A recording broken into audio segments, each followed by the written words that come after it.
Mpenzi mtazamaji wa runinga hii ya MBCI, makala haya Uhalisia, karibu sana. Na awamu hii makala haya yanakujia kutoka mtaa wa Pipeline hapa Nakuru, na naamini ya kwamba utaweza kubarikiwa katika takriban dakika 30 au 27 hivi zilizoko mbele yetu. Let me tell you, last year 2020 ulikuwa ni mwaka ambao ulikuwa na mambo mengi sana because of COVID and so many other things. One person ambaye anaweza attest to that sio mwingine, anajulikana kama Pastor Isaac Kairu. Kule Nyandarua County, Oljororo constituency, Kefadhi village, something happened at around 9:30 p.m. Something that he will never forget. Na yote haya yalifanyika baada yeye amempoteza mama yake. And let me tell you, utakuja kuelewa na kujua na pia na kufahamu ya kwamba if your mission in this world is not done, you cannot go anywhere. Okay? Why? Because utatoka katika dunia hii siku ambayo utamaliza kazi. Hello. Here we are. Because of many becauses, and we thank the Lord because he has been so faithful. And I know that you have a very, very, very, very wonderful testimony. Yes. Maybe briefly, can you tell us, ndivyo hii siku ifike, ni nini hapo ilikuwa? Thank you very much. The year 2020 was amazing to me. I may not call it dark. Siwezi kuita siku mwaka wa giza kwa ajili niliweza kumuona Mungu wakati huo. Akinitendea, akiniinua, akinifanya wake, kunichonga niweze kuwa mtu wake na mtumishi wake. Mwaka ulipoanza tuliweza kuruka, we crossed over. We made some resolution and we were ready to carry on with the resolution. January came out very handy and we were very happy because of the things that happened at that time. Then February we welcomed it very well. We ushered it very well, and all my resolutions were now rolling out, and I thank God. I knew by the mid of the year all the resolution would have been achieved. When we crossed March, a dark cloud passed. This dark cloud started by me passing my father-in-law, by the passage of my father-in-law, who had never been to hospital. Hatujawahi kumpeleka hospitali ama kuwa mgonjwa hata homa. Aligonjeka tu wakati mdogo na immediately akafa akipelekwa PGH. Hata hakufika kwa ajili ya alikuwa aende alazi. So alifia njiani. Naam. Tukamzika. The COVID regulations had not hit Kenya because it was around 3rd of March that year. Then we buried him within 7 days, and then we started mourning, and thereafter in the middle we also lost our grandpa from my wife's side. And then 1 week, 2 weeks later, 2 weeks from the burial of my father, my mom again was affected. Akaanza kugonjeka, akagonjeka kwa siku 2. Siwezi kupatiana hadithi vile aliaga, lakini aligonjeka kwa siku 2 na tena tukaweza kumpoteza. Na during this time Kenya had recorded the first COVID-19 case in Kenya. And now we were being informed about the regulations. Tulikuwa glued kwa TV and all of us were waiting. News was the order of the day. We were catching up with the news to listen to what will come up. Then actually we buried her. We were given 3 days to bury her. We had no time to mourn. Actually, hata tu kukuwa na time ya kumourn. I was very tight with my mom because I'm the last born in the family of 8. I lost my dad when I was 7 years. And so I was a mama's boy. Nilikuwa nikijua a very tight relationship. Yes, a tight relationship. So hata ukuwa na ile time ya... And between me and my brother, whom I follow, we have a difference of 7 years. So nikisema mimi nilikuwa mtoto wa mama ni kweli. Yes. And everything that affected her was also affected me. Yeah. And we buried her, and we had our time to mourn as a family. Yeah. We stayed there because the country had been locked down and COVID-19 regulations were there. Yeah. Now we had 2 cases in our family. We were trying now to see these, actually 3 cases, because even grandma was there. We were now trying to subject or to kujiweka katika hiyo kiatu. Ndiyo. Na ndiposa tuweze kutuliza moyo. Ndiyo. Na kuliwaza moyo. Naam. Kwa ajili ya matukio ambayo yalitukia kwetu. Then I remember this day. It was on a Friday evening. We actually there was curfew in the country which was starting from 7. And this curfew kufikisha saa 3 ilikuwa ikionekana kama ni saa 6 ya usiku. Because everyone at the village, na kwanza kule tulikuwa village, watu walikuwa kikula mapema by 6. Kwenye hata bila curfew bado wanalalanga mapema.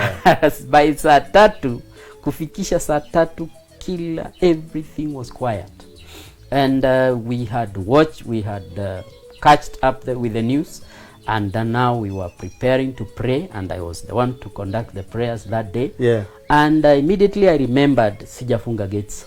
The main gate ile. The main gates. Gates zote hazijafungwa. I stepped out.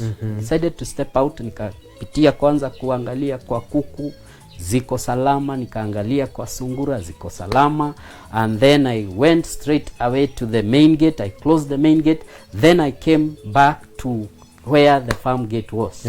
Nikaenda kufunga gate ya inaelekea shambani, ambayo inaelekea shambani. Vile nilifika hapo nikasikia sauti kule shambani. Hili shamba limepandwa nini? Limepandwa mahindi. Mahindi ambayo ilikuwa iko na wiki 3. Ilikuwa tu ndogo kabisa. Shamba, ukitembea shambani ungeonekana. Lakini that day actually kulikuwa kumenyesha kutokea saa 11 mpaka saa 1:30. Ndio. And very heavy rainfall. The place was muddy, and in our place we prepare to go to bed. Tunavaa kama watu wa Nduthi. Kwenda kulala. Unavaa vizuri, unavaa jacket, unavaa sweater, unavaa t-shirt ndani, na bado ujifunike na blanketi 4. Na bado unajifunika na blanketi. Unamkaga asubuhi you like that is it. Kuchoka na umetoka kulala.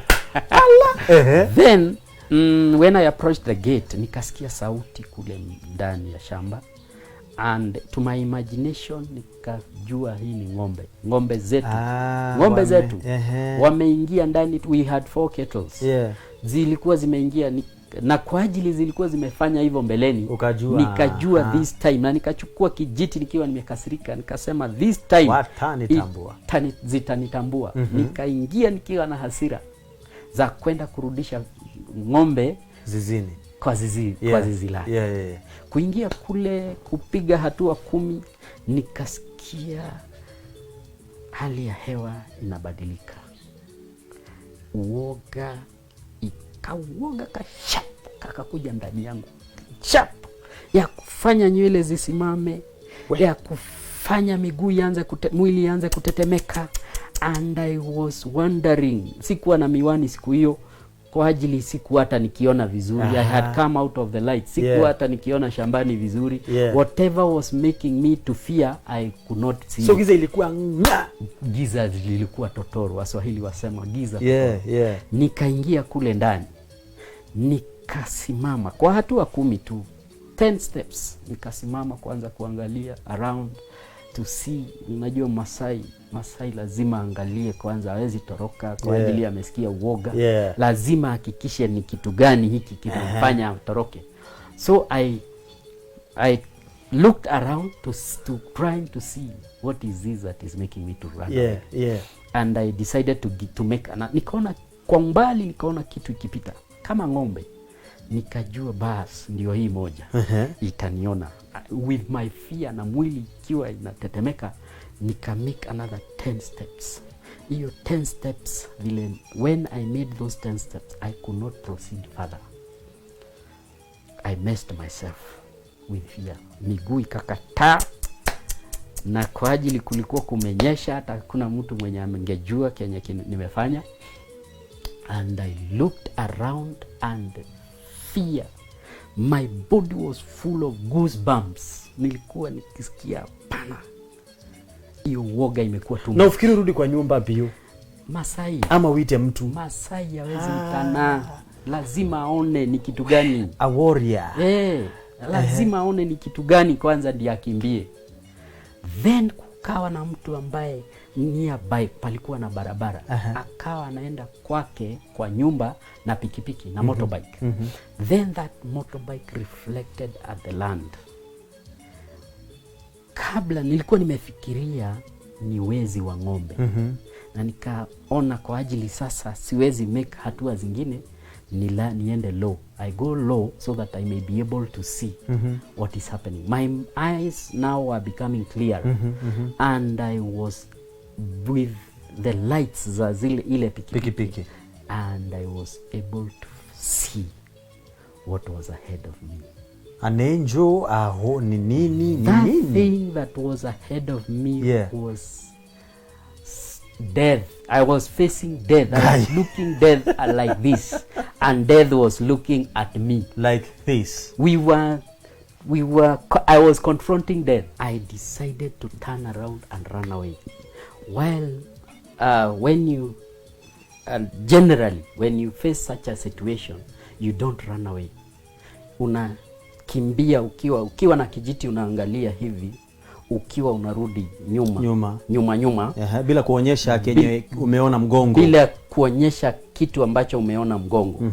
Unaionyesha hivi ukiwa unarudi nyuma. But me, because of fear and panic, I turned around and started running. I thought my legs will save me. But unfortunately, I was facing a ferocious animal. An animal that will hold you at once and make you into two pieces. That is a hippopotamus. A hippopotamus. Ilikuwa peke yake ama alikuwa na? Ilikuwa peke yake. Ikiwa peke yake ina attack kwa ajili ya woga. Alikuona? Alikuwa akiniangalia hata nikiingia kwa gate. Kwa hivyo anakuona tu? Ananiona tu. It is able to see clearly at night. That is why all of a sudden alinyamaza. Ndio sasa niweze kumkaribia. And it was wondering, who is this guy, brave person that is coming to me? Na ikawa imeniangalia hivi na mimi nilikuwa nikikaribia. Ilikuwa hatua 60 mbele yangu. Then I thought the distance could save me to rush back. So you started running away? I started running away. Unfortunately, I was only able to make 5 steps. Ni kuangalia nyuma nikaona mnyama yuko mbele yangu. Didn't you shout, hey? Then I would not have shouted. Wanaume huwa wa shout wakiwa in danger. Mimi ningeshout hapo. Sauti haitoki. I decided to drop down, kujiangusha ndio ikuje kama imepita. Vile nilipatiwa hiyo wisdom sijui ilitoka wapi. Nikienda kuanguka nikasikia nyuma kugongo. That thing, let me tell you, can I describe to you what a hippopotamus in 1 minute? Give me 1 minute so that I may you have it. A hippopotamus weighs an adult hippopotamus weighs from 4.5 tons. A hippopotamus is a herbivorous. It feeds on grass. It does not feed on flesh. A hippopotamus does not stays in the water at night, over the daytime. During the day, and during at night inaenda kugrace. Then wakati wa kwenda kwa maji inaendaga kujiwekelea. Inaendaga to take a nap. It takes a nap for 9 hours. It will be inside there.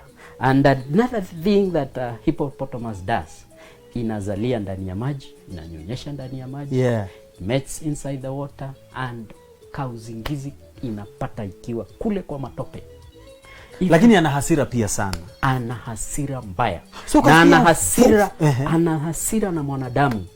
Anakujanga akiona mwanadamu akikimbia, anakimbisha akiwa amepanua mdomo hivi. Chini iko hivi, juu iko hivi, na pande hii hapa mbele ziko hivi. When it comes running to you, Feeding, for it to get full at night, it takes 50 to 60 kgs for it to be full ndio iende ilale. Na inalala saa 12. Inaamuka saa 9 hapo. Kazile jua iko chini. Then it hit me at the back. Kasikia nimegongwa, nikaanguka chini, ikarudi kaenda mbele. Kurudi kwenda mbele sasa nikajua I have time to wake up and run. Nikajaribu kwenda kuamuka mara ya kwanza. Nikasikia hapana. Mara ya pili nikasikia hapana. Mara ya tatu ndio nilijua I have been damaged at my spine. Nika relax and now it was coming. No. Kupita imeenda kujipendua, imeenda kugeuka. Sasa ikakuwa inakuja ikiwa imenidirect. Then I made a prayer, and that prayer is the one that saved me. Wait, you're not asking for help? I was not. So when you wako kwa nyumba hawajui there's something happening? Hawajui, they were not even know, they didn't know what is happening. They knew that maybe nimeenda kwa long call. Kai. It came now. It came opening its mouth like this. Unamuona? Mungu. Nimefika wakati wa kuja kwako. Nilijua ikinishika ni mara 2. Kukatwa mara 2 nirudi niishi. Nikaambia Mungu, nimekuja kwako, nipokee vile nilivyo. Mimi ni mtenda dhambi na ninajua wewe unaweza. Wewe ni muweza wa yote. Na kwa ajili wewe ni muweza wa yote, ukiniokoa katika hali hii, nitakaa katika nyumba yako milele. And then I relaxed, waited at it to come. It came kama bibi harusi. Inakuja ikiwa imepanua.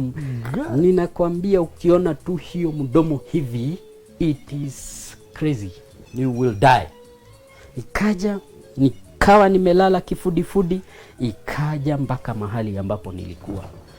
Kufikia mahali hapo ikatan, kaniangalia vizuri, ikanipendua kwa mdomo. No. Nikaangalia sasa juu, nikaweza kuiangalia vizuri, nayo inaniangalia. Lakini uso wangu ulikuwa matope tupu. Tukiwa tumeangaliana hivi, ikanishika hapa. Nikasikia mdomo imeingia kutoka pande hii ya nyuma, ikanishikia hapa. Why did it do that? Huwa ina time. At its conscious, inajua ikiingiza mdomo hapa, imeguza roho. Ingizanga mdomo, jino lake ni 9 centimeters long. When you read it, what? Job, chapter 40, from verse 15 to 24, it will describe to you what a hippopotamus is. It starts by saying, look here at Behemoth, the hippopotamus. You will read at it. I have no time to read through it, unfortunately. But that is a story for another day. Akakupindua. Akanipindua, akanishika hapa, akaniinua juu. Nikasikia hapa uchungu, pande hii uchungu kwa ajili ndio meno, jino iliingia. Nikachukuliwa juu. Sasa kuingia kwa molar, nitoke kwa canines kuingia kwa molars. Ikaniinua juu mara ya kwanza. You're not shouting, you're not I was dead. Ikaniinua mara ya kwanza, mara ya pili, mara ya tatu nikaanguka chini, nikajua basi, nikajiguzaguza kuona kama niko vipande viwili, kajisikia bado niko. Then immediately it grabbed me here at the thighs. Ikanichukua tena juu, ikarusha mara ya kwanza, mara ya pili, mara ya tatu, nikasikia tena nimeanguka. Kajiguzaguza, nikasikia niko. Ikanishikia hapa kwa knee. Ikanichukua sasa, kichwa ilikuwa ikigongeshwa chini, ikiwa inanirusha. Kwa ajili ilikuwa inataka kunitoa kwa canines hizi ndefu, ndio niruke kule kwingine kwa molars. Nikatwe mara 2. Naona vile stapler. Vile unashikanisha stapler just once. Ukishikanisha stapler hivi, ndio meno yake inashikanisha hivi, inakatanisha mara 2. The other thing that a hippopotamus and does. we have 4 minutes. Hey. When you throw a watermelon to hippopotamus, ikishikanisha hivi inakuwa juice. Then from there ikakuja ikanishika tena hapa, jino ikaingia hapa, ikatokea pande hii. Then nikainuliwa sasa juu, ikaenda kukata tena, ikajaribu 1 2 3, nikaanguka. Kuja kunishika tena mara nyingine ya 5, ikaingiwa, thank God, iliingiwa kwa mifereji ya mwili ilikuwa imefunguka ya damu. It was coming, oozing from everywhere. Huko kwa nyumba hawasikii kuna commotion huko nje. They were not, hata hawajiulizi huyu hata kama alikwenda msalani for how long. They were not aware. Their minds were closed.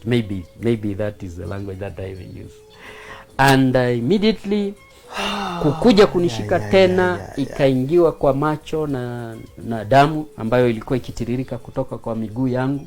Ilikuwa kama ni mifereji imefunguliwa, ikaingia kwa nostrils na macho. Then ikarudi nyuma, ikajaribu kujitoa, ikiwa inaniangalia, ikaangalia side if there was somebody who was coming to help me. Hata uko na time ya kumuona? Sikuwa. Then from there, iliponishika hapa, ilifanya hivi. Ilipofanya hivi, ikatoanisha hii mguu wote ukachomoka kwa hip. Then ikafanya hivi. Kufanya hivi, ikavunja hip. Kuna mahali panaitwa fima. Hapa hivi. Hapa fima ikakatanisha. This leg was inside. Ilikuwa ikizunguka ndani ya mdomo. Ikarudi nyuma, ikaniangalia. Ikaangalia around if there was somebody who was coming to rescue. So unamuona ama hata you are tunaangaliana naye? Hujapoteza fahamu? Sijapoteza fahamu. Sikuwa nimepoteza fahamu tayari. And that is the time it looked at me, ikarudi nyuma, ikatingiza mkia. The significance ya kutingiza mkia ni kusema imemaliza kazi. Ikatingiza mara ya kwanza, ikaangalia around, ikatingiza mara ya pili, ikarudi, ikadecide kunitisha. Ikagongesha mguu mahali pale. Unajua hii roller yenye na roll barabara, ina bonda barabara. Mguu yake ni kama hivyo. That sound, the sound that came out, it shook the earth. Then it produced another ferocious voice ambayo ilitoka kwa nguvu zaidi, ikiwa inanistua tu, inaniangalia, ina make hiyo noise, ikiwa ndivyo ione kama you are done. Then from there ikatingiza mara ya 3. Nikaona imechukua miguu juu ya mbele na ikakunja hii, ikajipendua kwa mguu moja, and it started running. Mbio yenye ilitoka hapo, nilijaribu kuiangalia. My leg, this leg by this time it was facing like this. Hapa ilikuwa imeface pande hii. Hii mguu ilikuwa imeshikiliwa tu na nyama. Hapa ilikuwa imeshikiliwa na nyama. Hapa hivi palikuwa na crack. Hapa hivi ilidungwa, ikatoka pande hii, na pia hapa palidungwa pia. Kadungwa, jino likatoka hapa. Kadunga hapa, jino likatokea pande hii. Tuachie hapo because sasa hata nimeona we cannot be having this story just for a day.